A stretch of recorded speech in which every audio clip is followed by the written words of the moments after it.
बहुत बहुत स्वागत करते हैं हमारे टॉप भोजपुरी अपडेट में। तो आज हम बात करने वाले हैं फाइनली टॉप 10 7 को भोजपुरी संघ के बारे में। तो आप सबसे उम्मीद है कि वीडियो पर जरी से एंड तक बने रहे। वीडियो काफ़ी अच्छा काफ़ी ज़बरदस्त होने वाले। तो चलिए फर्स्ट नंबर हम बात कर लेते हैं साउथिनिया के पोखरा में घुसा की सवर दी है अशोक अलबेला। तो काफ़ी अच्छा काफ़ी ज़बरदस्त संग है। तो आप अभी तक नहीं सुने तो जाकर सुन सकते हैं। तो चलिए बात कर लेते हैं सेकेंड नंबर 12 में रीति से रेतल कर क्योंकि सवर दी है खेसारी लाल यादव एंड प्रियांतरा सिंह प्रियंका। तो काफ़ी अच्छा काफ़ी लाजवाब संग है।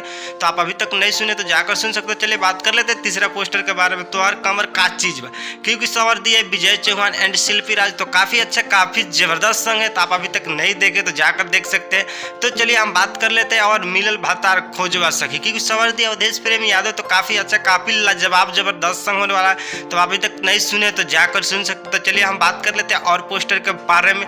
टिकोड़ा भइल बड़े बड़े क्योंकि सवर दी है टुनटुन लाल यादव प्रीति राय। तो काफ़ी अच्छा काफ़ी ज़बरदस्त संग है। तो आप अभी तक नहीं सुने यार तो जाकर सुन सकते हैं। तो चलिए बात कर लेते हैं। तो चलिए जान लेते हैं और पोस्टर के बारे में। गर्मी झड़ जाएगा क्योंकि सवर दिया नीलकमल सिंह और शिल्पी राज। तो काफ़ी अच्छा काफ़ी ज़बरदस्त होने वाला। तो आप अभी तक नहीं सुने तो जाकर सुन सकते हैं। तब तक मिलते हैं न्यू भोजपुरी का अपडेट लेकर। तब तक जय हिंद और जय भारत। अभी तक